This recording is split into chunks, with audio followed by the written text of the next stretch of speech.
الجريمة حتنفذيها بهالمكان هذا. I was here. I was very sick, totally sick.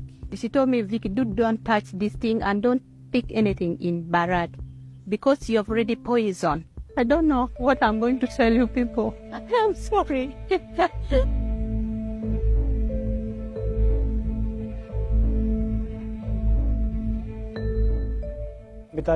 Akatambi sofa kafulumye nga kalaga muna Uganda Kadaama we Syria Vicky Ajok nga butya gyeyatamu mukama we eyali actress oba munakatemba omukukutivu omugenzi Huda Sharawa.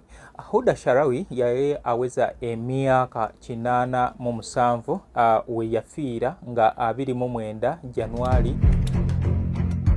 كم المدة اللي أنت صار لك عم تشتغلي عند الأستاذة هدى فيها هون بالمنزل؟ وهل تقيمي أنت وياها بمفردكم بالمنزل أم في حدا معكم؟ October last year. Yeah, at night we stay with her only. شو كان الدافع لحتى ارتكبت جريمة القتل وقتلت الأستاذة هدى؟ يعني ما هو الدافع لارتكاب هذه الجريمة؟ شو السبب؟ What is your motivation that make you kill Madam Huda? Because she told me that, Vicky, don't pick anything in Barat, you have already poisoned. She was sitting there. That is where I'm sitting. New Subs Fashions tukutuusaako ebiteeteeyi kw'ossa abaya, engatto, ensawo z'abakyala, jackets, jeans n'ebirala. Tusangibwa ku Wilson Street ku kizimbe ekya Sunset Arcade ground floor shop number 2. Okututuukako va ku Pioneer Mall otambule ngadda ku Arua Park, yisa ekizimbe ekya Wilson 1 oyite ku Health Link Pharmacy. Kati awo weekoma yambuka amadaala gakuyingize ku Sunset Arcade. Awo ng'otutuuseeko. Engoye zaffe tuzijja China, Egypt, Vietnam n'amawanga amalala. Omukyala omwambazi omulungi ayambala naffe. Olunaku olwaleero akatambi sofa kafulumye nga kalaga butya omuna-Uganda Kadaama Vicky Ajok abadde akolera e Syria engeri gyeyatamu mukama we Huda Sharawa munakatemba omukukutivu. Ono yali atemera mu myaka 87. Huda Sharawa kigambibwa okusinzirira ku katambi kano nga bwe tukalaba akatambi kano nga tukalaba Vicky nga aline Damascus Internal Security alaga butya gyeyatamu mukama we. Kigambibwa okusinzira mu katambi Vicky alaga nti bafuna obutakkaanya nga mukama we agamba nti Vicky yali amuteeredde kanywe okawulire mu byokulya, era bwatyo nti mukama we n'amutegeeza nti kati naawe akako kaweddemu. Kale Vicky ndowooza oba olw'obusungu naki n'asalawo okubeera nga yeerwanako amugjeyo nga bukyali nti bafe bonna. Naye Vicky mu katambi kano alaga nti abakulu bano baali bafuna obutakkaanya ye ne mukama we Sharawa oba Huda gwa ssente, nti yamugamba amusasule ssente ze. Ye mukama we kye yamugamba nti kino okutwala ebbanga lya myezi 4 olwo ssente ezo zimuwe. Kale bwe kityo okusinziira ku Middle East Online Middle East Online television eraga nti Huda yafumitibwa era nekiraga nti Huda yava omusaayi mungi, era we batyo nga bamaze okutegeera ku njege eno yatwalibwa mu ddwaliro okwongera okwekebejja. Naye wootunuulira bo bye boogera n'otunuulira n'omwana ye kubanga alaga butya we yamutta, talagamu element yakubeera nga amufumita. Kale katulabe akatambi kano tulabe. الآن الجريمة حتنفذيها بهالمكان هذا. I was here. I was very sick, totally sick. She told me, Vicky, don't touch this thing and don't pick anything in Barat because you've already poisoned. I don't know what I'm going to tell you people. I'm sorry.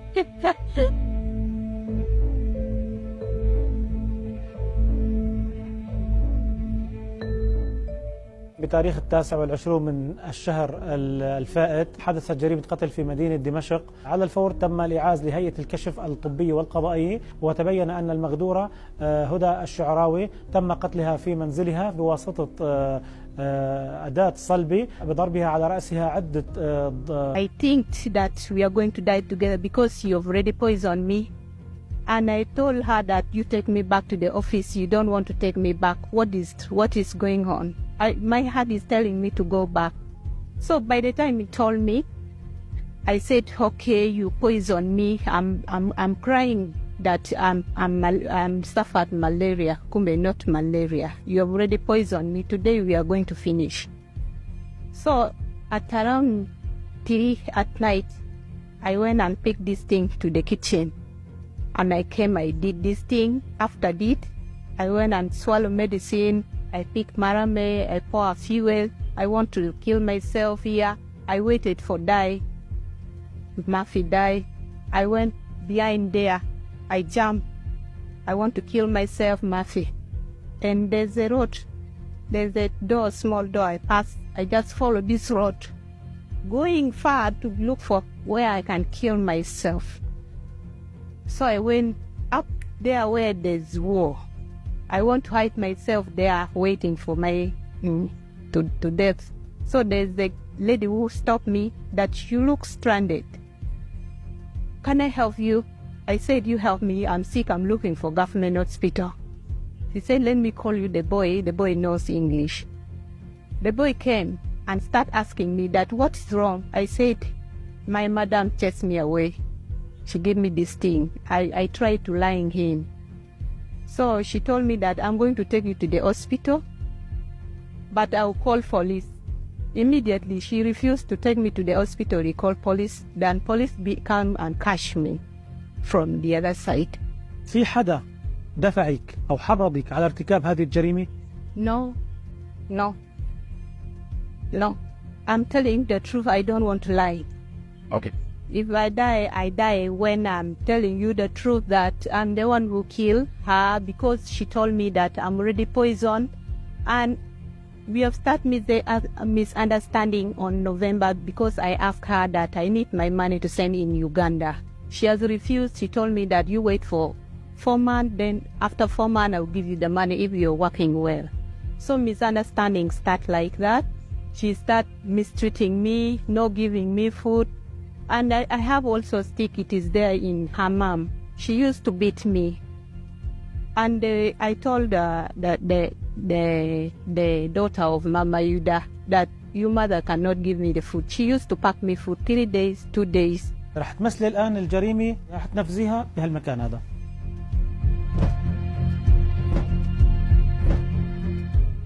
أخذت من المنزل نقود مجوهرات؟ No. The whole story, I just, after killing and waiting for my die, I start moving without any shoes. I left the shoes inside. I moved without shoes. These shoes they give me from the roadside when I was putting. I didn't pick anything. هل أنت نادمة على فعلك اللي ارتكبتيه بقتل الأستاذة هدى؟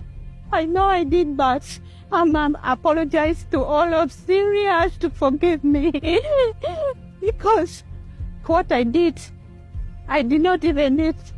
I don't know what come over me.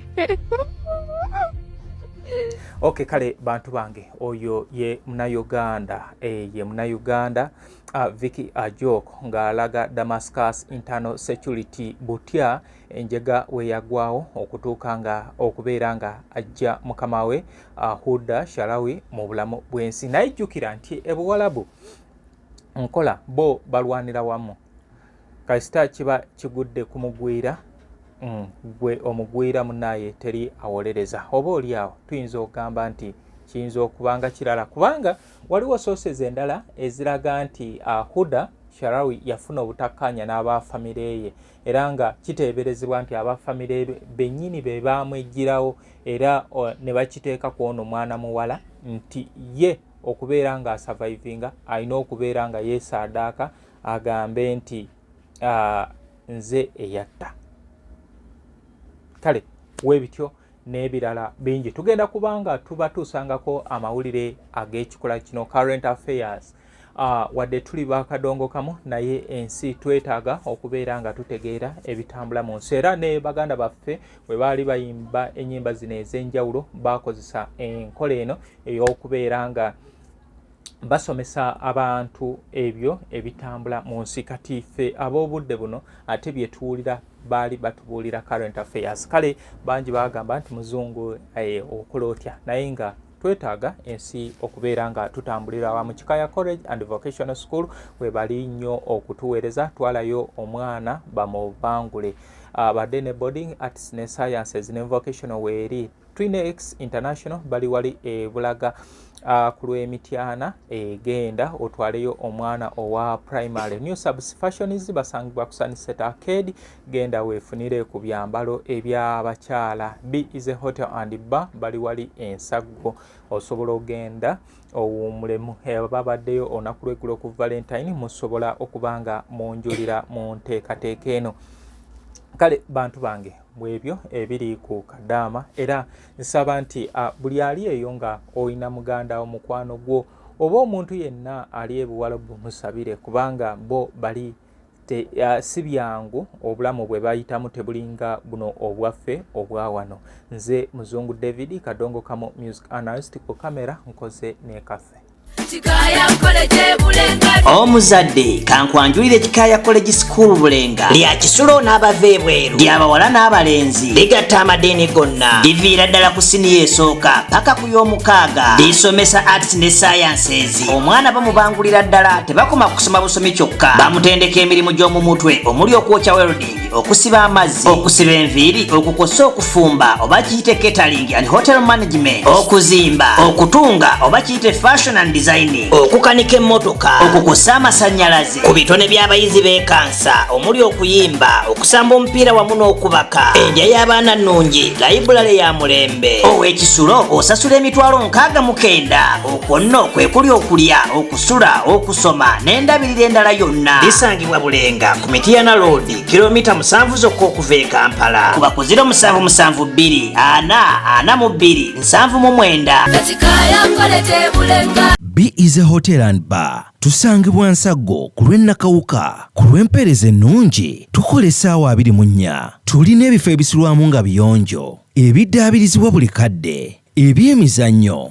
ng'okulaga omupiira, okuzannya pool n'ebirala. Ebbaala ejjudde obulungi, emmere ekutuukako mangu, paakingi ennungi ate nga security eri gguluggulo. Okubuukinga n'okumanya ebisingawo kuba ku 0770 79 12 04 oba 058 98 77 34. You are not easy when you are not at B is a hotel and bar. Come and experience the ultimate in comfort, entertainment and security with B is a hotel and bar. Nsaggo Nakawuka Road.